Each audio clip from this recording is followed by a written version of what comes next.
Imagine stepping onto a Boeing 747. It's massive, its engines thrum, and high above, you notice something odd: a hump above the cockpit. Why is it there? You might guess it's just for extra seats or a fancy first-class lounge. But hang on, because the real reason is way more interesting and surprising. The Boeing 747 has been called the Queen of the Skies, but even plane fans scratch their heads at that double-decker hump.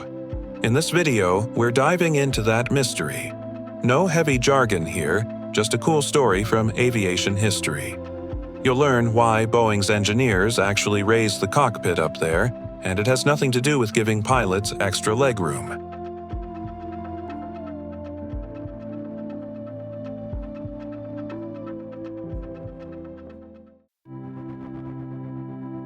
It's the 1960s, the jet age is booming, and everyone's dreaming of supersonic travel. Think Concorde speeds. Many believed that one day supersonic jets would carry most passengers, and subsonic giants like the 747 would mostly haul cargo. That meant the 747 needed to be easy to convert from a passenger plane to a freight hauler. The Cargo Door Challenge. To make the 747 useful for cargo, Boeing designed it with a big nose door that could swing open for loading huge freight. But there was a problem. If the cockpit was in the nose, the door wouldn't work. The Ingenious solution. The solution: move the cockpit way up on top of the fuselage. This allowed the nose to swing open without messing with the pilot's space or the plane's controls. With the flight deck upstairs, all the flight control cables and systems stayed in place, and the cargo door could work perfectly. Pretty clever, right? Shaping the iconic hump. At first, the hump was just a rounded bubble, but in wind tunnel tests, that shape caused too much drag. Engineers reshaped it into a smooth teardrop design that blended into the fuselage, making the plane more aerodynamic. That's how the 747 got its famous sleek hump, turning it into a lounge.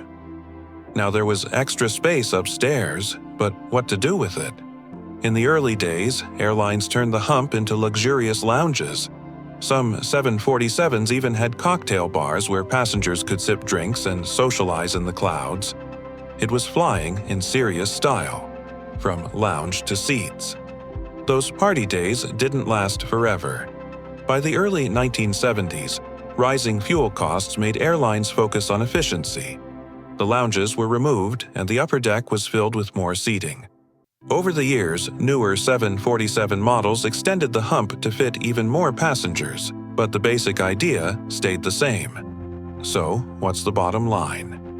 The Boeing 747's hump exists because the plane needed the pilots above a giant cargo door.